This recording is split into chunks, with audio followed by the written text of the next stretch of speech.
تو دوستو آل بیت کی شان مزید قرآن کی روح سے آیہ مبالہ کی صورت میں قرآن میں تیسرے سپارے میں آیہ مبالہ موجود ہے۔ سورہ آل عمران میں اللہ تعالیٰ ارشاد فرماتا ہے فَمَنْ حَاجَّكَ فِيهِ مِنْ بَعْدِ مَا جَاءَكَ مِنَ الْعِلْمِ، وہ شخص جو جھگڑ رہے ہیں فَمَنْ حَاجَّكَ فِيهِ اس معاملے میں کہ اس کے بعد کہ آپ کے پاس علم آ چکا ہے، مِنْ بَعْدِ مَا جَاءَكَ مِنَ الْعِلْمِ فَقُلْ تَعَالَوْا، اے محبوب ان کو فرما دو تعالوا ندعو ابناءنا وابناءکم، آ جاؤ میدان میں، تم اپنے بیٹوں کو بلاؤ، ہم بھی اپنے بیٹوں کو بلاتے ہیں۔ ابنانا و ابناکم ونساءنا ونساءکم، تم بھی اپنی عورتوں کو بلاؤ، ہم بھی اپنی عورتوں کو بلاتے ہیں۔ وانفسنا وانفسکم، تم بھی آ جاؤ، ہم بھی آ جاتے ہیں۔ وَنِسَاءَنَا وَنِسَاءَكُمْ وَأَنفُسَنَا وَأَنفُسَكُمْ ثُمَّ نَبْتَهِلْ، پھر ہم مبالہ کرتے ہیں، یعنی اللہ کے بارگاہ میں گڑ گڑا کر دعا کرتے ہیں۔ فَنَجْعَلْ لَعْنَةَ اللَّهِ عَلَى الْكَاذِبِينَ، جھوٹوں پر پھر اللہ کی لعنت ہوگی۔ آیت مبارکہ کا ترجمہ سمجھ میں آیا؟ اب اس آیت مبارکہ کا شان نزول ذرا غور سے سماعت کیجئے گا۔ نجران کے عیسائی کا وفد ایک بہت بڑی جماعت مدینہ میں نبی پاک علیہ السلام کے پاس آئی، جس میں بہت بڑے علماء ان کے موجود تھے، بہت بڑا وفد تھا علماء کی صورت میں۔ کیا کرنے آئے؟ نبی پاک علیہ السلام کی بارگاہ میں آئے حضرت عیسیٰ علیہ السلام کے متعلق عقیدہ دریافت کرنے کے لیے۔ عیسائیوں کا عقیدہ یہ ہے کہ ہمارے 3 خدا ہیں، نعوذ باللہ من ذالک۔ حضرت عیسیٰ علیہ السلام بیٹے ہیں اماں مریم کے، اور حضرت مریم علیہ السلام ماں ہیں، نعوذ باللہ من ذالک، اللہ تعالیٰ ان کا باپ ہے۔ یہ ان کا عقیدہ ہے۔ تو وہ حضرت عیسیٰ علیہ السلام کے متعلق جو عقیدہ، ان کا جو عقیدہ ہے، وہ اپنے عقیدے کی چھان بین کے لیے مسلمانوں کی عقیدے کی چھان بین کرنے کے لیے آئی بھی مسلمان کیا کہتے ہیں، اور مسلمانوں کے رہبر نبی پاک علیہ السلام اس عقیدے کے متعلق کیا ارشاد فرماتے ہیں۔ انہوں نے آ کے پہلا سوال یہی کیا کہ آپ حضرت عیسیٰ علیہ السلام کے بارے میں کیا ارشاد فرماتے ہیں؟ تو نبی پاک علیہ السلام نے فرمایا ہمارا عقیدہ یہ ہے کہ وہ اللہ کے بھیجے ہوئے بندے اور اس کے رسول ہیں، جو حضرت اماں مریم علیہ السلام کی طرف بھیجے گئے ہیں۔ تو جب انہوں نے یہ بات سنی تو ظاہر ہے ان کے ناگوار گزری، کیونکہ ان کا یہ عقیدہ نہیں ہے جو مسلمانوں کا ہے۔ تو پھر وہ غصے میں آئے، انہوں نے سوال کیا نبی پاک علیہ السلام سے، کیا ایک بندہ بغیر باپ کے بھی پیدا ہو سکتا ہے؟ تو نبی پاک علیہ السلام نے فرمایا ہاں میں تجھے بتاتا ہوں، انما مثل عیسیٰ عند اللہ کمثل آدم، حضرت آدم علیہ السلام ہیں جن کو اللہ تعالیٰ نے بغیر ماں باپ کے پیدا فرمایا۔ حضرت عیسیٰ علیہ السلام کی تو ماں موجود ہیں، مگر حضرت آدم علیہ السلام دونوں کے بغیر پیدا ہوئے۔ بات لمبی ہو جائے گی، اگر میں اس میں اور اسلام کی دلیل دوں تو اس میں بہت لمبی ہو جائے گی۔ حضرت صالح علیہ السلام کی اٹھنی کہاں سے آئی تھی؟ ہمیں تاریخ پتہ ہے، اللہ نے اس کو پتھر سے نکالا تھا۔ بہت سارے معجزے موجود ہیں۔ جو حضرت موسیٰ علیہ السلام کے عصا سے اژدہا ظاہر ہوا تھا، وہ کہاں سے ظاہر ہوا؟ لکڑی سے نکلا تھا۔ اللہ کی قدرت، اللہ کی شان۔ یا معشر الجن والانس ان استطعتم ان تنفذوا من اقطار السماوات والارض فانفذوا لا تنفذون الا بسلطان۔ اس کا ترجمہ یہ ہے کہ اے جن اور انس کے گروہ، اگر تم میں ہمت اور طاقت ہے آسمانوں اور زمینوں کے آخری کنارے تک چلے جاؤ، فانفذوا، تم چلے جاؤ، لا تنفذون الا بسلطان، تم جہاں بھی جاؤ گے بادشاہی اور قدرت اللہ ہی کی پاؤ گے، جہاں بھی جاؤ گے قدرت اسی کی ہوگی۔ تو اب بات ذرا یہ آسانی سے سمجھ آ جائے گی۔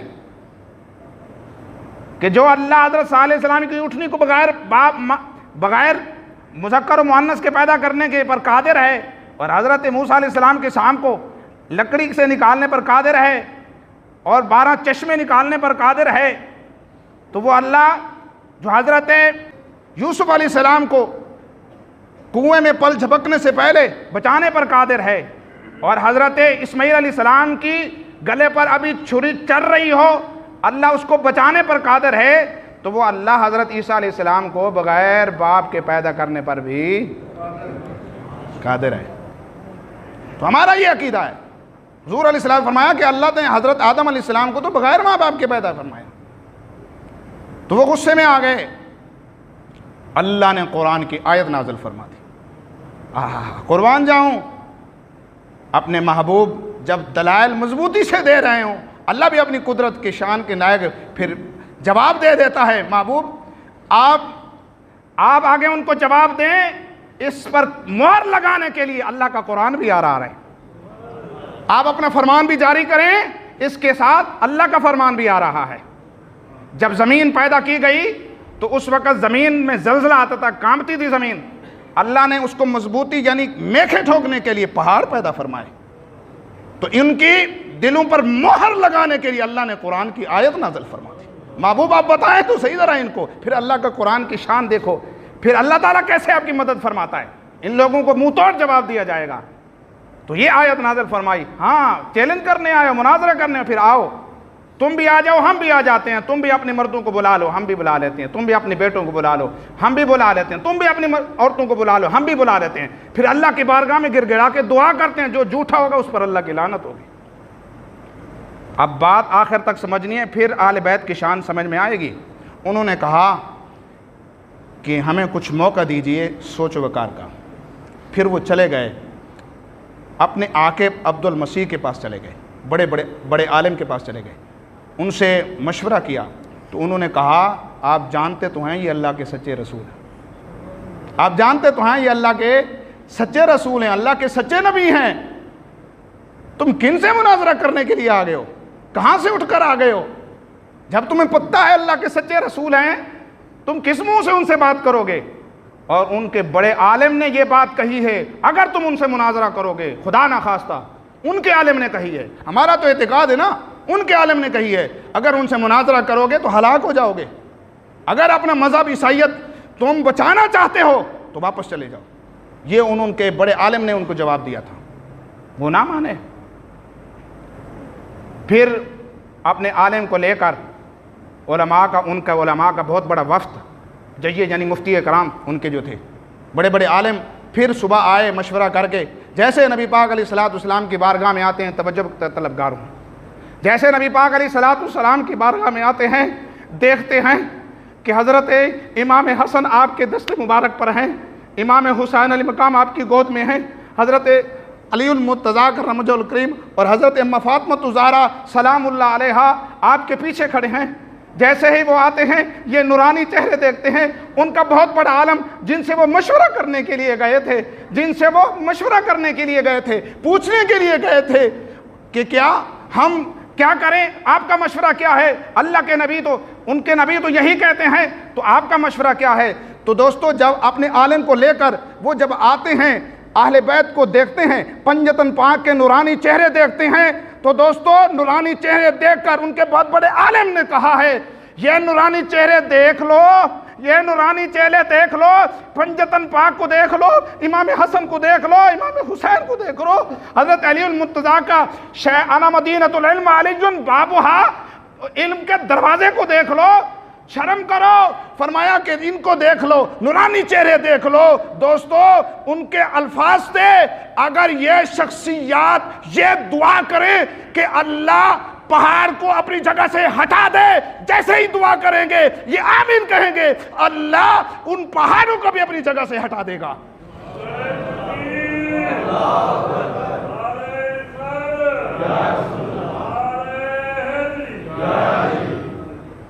یہ ان کے گھر والے ہیں، ابھی علم کا شہر آگے بیٹھا ہے، صرف علی علم کا دروازہ کھڑا ہے، یہ نورانی چہرے اگر پہاڑوں کو ہٹانے کی بات کریں، ان کے بارے میں دعا کریں تو اللہ پھر بھی ان کی دعا قبول کر کے اپنی جگہ سے پہاڑ بھی ہٹا دے گا۔ تم کس منہ سے بات کرنے کے لیے آئے ہو؟ جیسے انہوں نے بات سنی، لرزا اٹھے، انہوں نے آ کے معافی مانگی اور انہوں نے جزیہ دیا، اور انہوں نے جیسے ہی جزیہ دیا انہوں نے معافی مانگ دی بھی ہم آپ سے مناظرہ کرنے کے لیے تیار نہیں ہیں، ہم اپنی شکست مانتے ہیں۔ تو دوستو آخری بات سمجھ کر آپ کا ایمان اہل بیت کے بارے میں پختہ ہو جائے گا، آپ کا نبی پاک صلی اللہ علیہ وسلم کی محبت مزید پختہ ہو جائے گی، اہل بیت کی محبت مزید ایمان تازہ ہو جائے گا۔ نبی پاک علیہ السلام نے فرمایا اگر تم توبہ نہ کرتے، اگر تم اپنا بیان واپس نہ لیتے، خدا کی قسم، نبی پاک علیہ السلام نے فرمایا قسم اٹھا کے فرمایا خدا کی قسم قریب تھا کہ تم میرے سے اس بارے میں بات کرتے، اللہ اپنا عذاب نازل کر دیتا، اللہ ایسا عذاب نازل کر دیتا تمہاری نسلیں نست و نابود ہو جاتی، تمہاری شکلیں جو ہے خنزیر اور تمہاری شکلیں باندر کی طرح ہو جاتی، اور پھر اس اللہ کے عذاب سے جنگل میں آگ پھیل جاتی اور سارا جنگل چرند پرند جل جاتے، اور 1 سال میں تمہاری عیسائیت کا نام و نشان بھی نہ رہتا، سب کچھ مٹ جاتا، اللہ تمہیں صفحہ ہستی سے بھی مٹا دیتا اگر تم میرے میں ایک لفظ بھی آگے بات کرتے۔ خدا نے تمہیں جو ہے توفیق دے دی کہ تم واپس آ گئے، باز آ گئے، توبہ کر لی۔ تو دوستو یہ ہے اہل بیت کی شان، جیسے ہی آتے ہیں تو اللہ تعالیٰ ان کے نبی پاک نے فرمایا تھا، اپنے اہل بیت کو فرمایا کہ جیسے میں دعا کروں آپ نے صرف آمین کہنا ہے، آپ نے صرف آمین کہنا ہے، پھر اللہ کی قدرت دیکھنا، پھر اللہ کی شان دیکھنا، پھر اللہ کیسے ان کو ذلیل و رسوا کرتا۔ تو دوستو اس سے پہلے کہ ہم گمراہ ہو جائیں، اس سے پہلے کہ ہم شیطان کے راستے پر چلے جائیں، اس سے پہلے کہ ہم جو ہے شیطان کے راستے کی طرف چلے جائیں، تو ہمیں اہل بیت کی محبت کی طرف آنا ہوگا، اہل بیت کی محبت کی طرف آنا ہوگا، اہل بیت کی محبت کو اپنے سینوں میں مزین کرنا ہوگا، نسل در نسل اپنی اولاد میں مزین کرنا ہوگا۔ اللہ ہم سب کو نبی پاک علیہ السلام کی اہل بیت سے پیار نصیب فرمائے، محبت نصیب فرمائے۔ اللہ تعالیٰ ہم سب کو صحابہ سے محبت نصیب فرمائے، تمام صحابہ سے محبت نصیب فرمائے، تمام نبی پاک علیہ السلام کی ازواج سے اللہ محبت نصیب فرمائے، نبی پاک علیہ السلام کے ہر ادنا غلام سے اللہ تعالیٰ ہم سب کو پیار نصیب فرمائے۔ وما علیہ الا البلاغ المبین۔